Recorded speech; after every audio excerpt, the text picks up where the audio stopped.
8.6 milyon. Iyo ito, nandito ang 900,000. Sa 3 taon na to, ang dami mong pinagdaanan.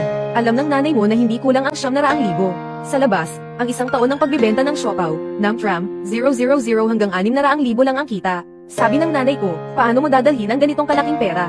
Wala ka pang asawa, wala ka pang anak, hindi tulad ko na kailangan magbayad ng mortgage. Ate, dati pa nating napag-usapan yan. Ikaw ang nagpatayo ng tindahan, ako ang nagbigay ng recipe. Hatian tayo sa kita, 50-50. Sa 3 taon na to, puyat ako sa pag-research. Limitado ang supply, group buying, rotation ng orders. Ngayon, mahigit 3 milyon ang kita, pero 900,000 lang ang binigay mo sa akin. Ikaw, Sean, ang trabaho mo lang ay magtimpla ng siopaw. Ang negosyo, hindi ganon kadali, at saka, hindi ka bibigyan ng pera. Dalhin mo ang 900,000. Yung natira, si ate na ang bahala mag-ayos para sa'yo. Okay, salamat, ate, tama na to. Pamilya naman tayo, huwag puro usapan ng pera. Sabi ko nga, si ate ang pinaka-mature sa atin, haha. Tapos na ako. Mukhang makakakain na sila nang walang iniisip. Sean, huwag mong sisihin si ate. Ang pera mo, parang advance lang, gamitin mo muna. Gets ko na. Bukas ng 3:00, huwag kang malate. Yung group chat ng mga nanay, naghihintay na sa order ng siopaw. Sige. Saan ka pupunta? Sa market ng South City. Gabi na, bibili ka pa ng handmade siopaw. Huwag na. Simula bukas, hindi na tatanggap ng order ang siopaw shop na yon.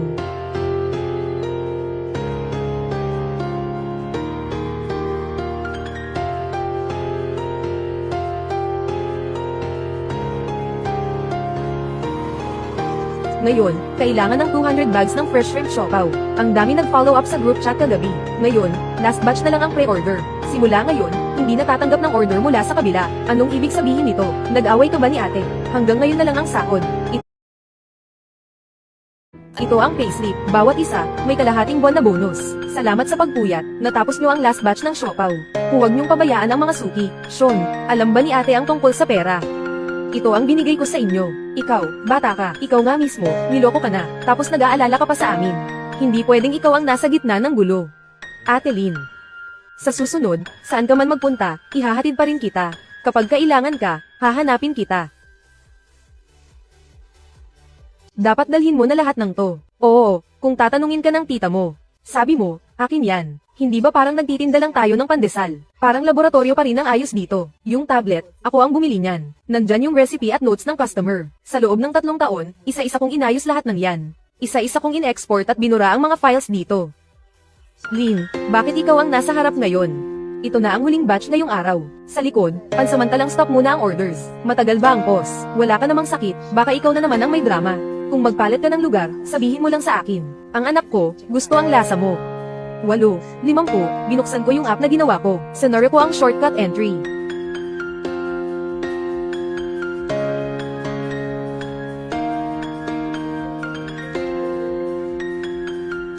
Lynn, bakit tumigil si Manong? Sabi ni Mia, lahat sa group chat nagtatanong, bilisan mo na. Gawa ng kamay ang mga tinapay. Sa likod ng pagkuha ng orders, yung delivery, ako ang nag-asikaso, paunti-unti. Bakit ako tumigil? Anong ibig mong sabihin? Literal na ibig sabihin, Lynn, huwag mong kalimutan, akin ang tindahan na to. Ang tindahan, ikaw ang may lasa. Yung customer at delivery rules, akin yan. Ang mga traidor, nakakalimot sa utang na loob. Sino ang nag-alaga sa'yo nung bata ka? Yung kota, kalahati akin din. Tita, yung 70,000 na binigay mo kahapon, pinaghirapan mo yun. Simula ngayon, hindi ka na mahihirapan.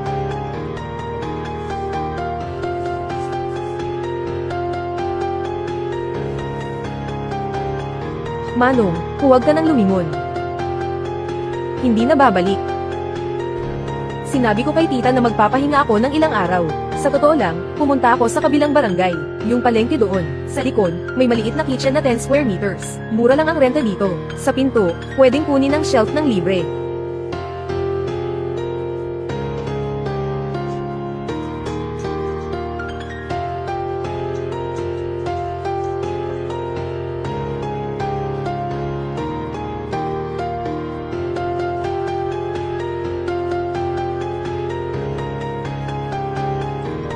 Lynn, hindi mo naman pag-aari lahat ng to, puro sira ang lasa. Isang kagat lang ng bata, niluwa na.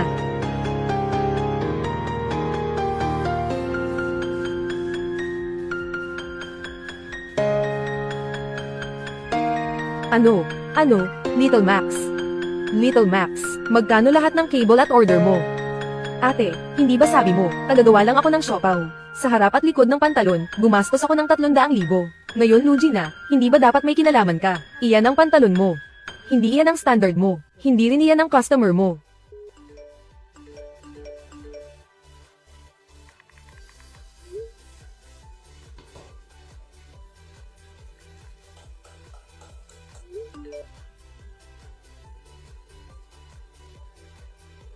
May nagbukas ng restaurant.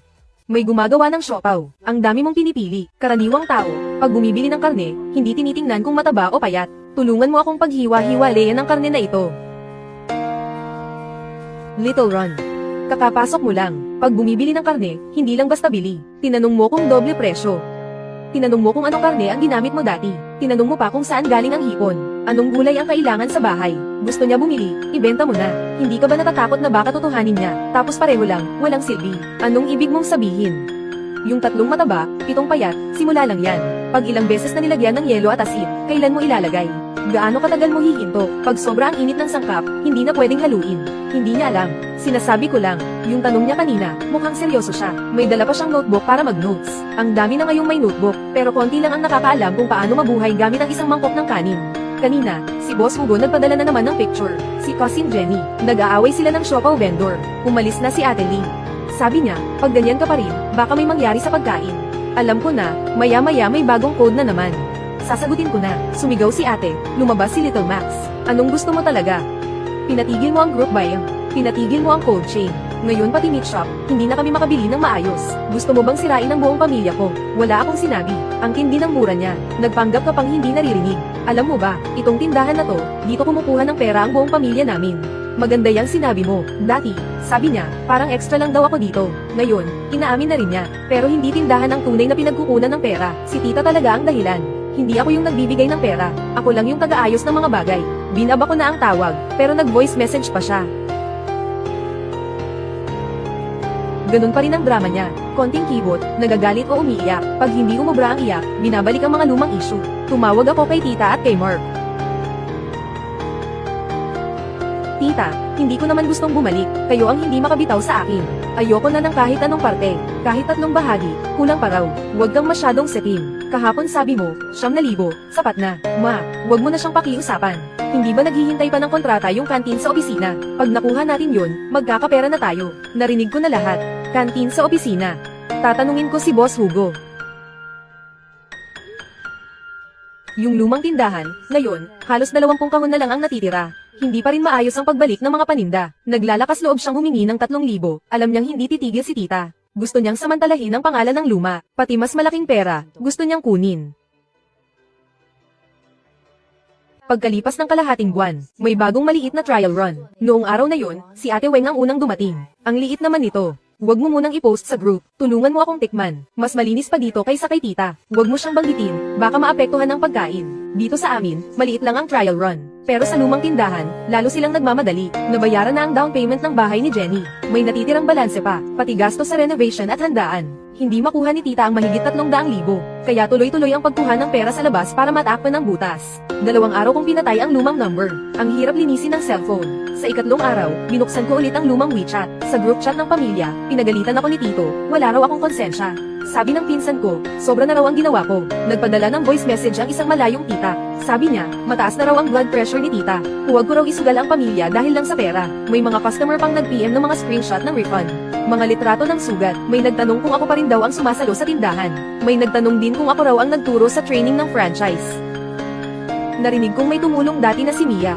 Oo, may pamangkin akong tumulong pansamantala. Bata pa kasi, mabilis magpadalos-dalos. Tapos gusto niyang umalis para magsarili. Sinuportahan naman namin.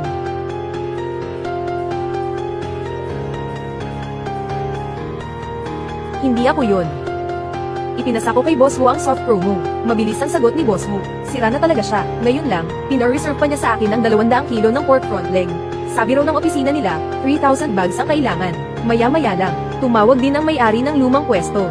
Lino, ano na ba talaga ang lagay nyo ng tita mo? Hindi na ako nagtatrabaho roon. Sige, lumayo ka na lang. Nangutang pa siya para bumili ng quick freeze machine. Huli na rin siya sa renta ng kalahating buwan. Ngayon, may mga tao mula sa kantin ng opisina na magse-sign ng kontrata. Kung di maibibigay, magkano ang babayarang penalty? 3,000 pa tapos may gift boxes. Nasingil na ang advance payment, pati yung training. Nangolekta siya ng down payment sa ilang tao sa tindahan. Tig 5,000 bawat isa. Sige, alam ko na.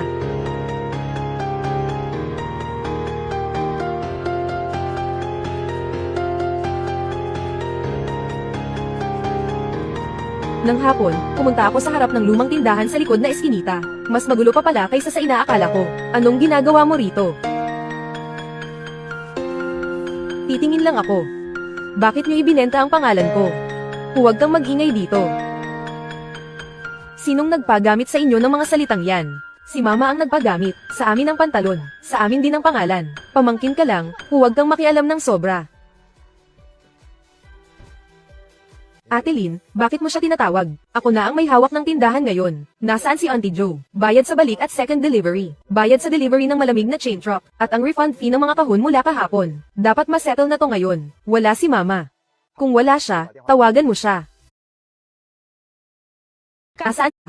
Nasaan si Tia Joe? Sa amin, sa school supply at after-class shopping. 3,000 na supot ng dumplings. 1,100 na ang naipasa ninyo. Mahigit 800 pa ang binalik. Sira o luma ang laman, at may panes pa. Ngayon, babayaran mo kami o susunod tayo sa proseso. Bumalik na si Lynn.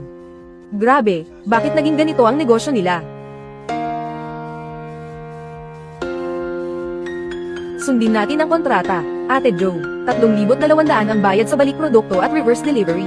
1,800 ang bayad sa cold chain truck. Hiwalay na lang ang bayad sa sirang produkto. Nalate ang tanghalian ng mga bata sa school. Gumastos din kami sa pansamantalang kapalit na pagkain. Malinaw naman ang nakasulat sa kontrata.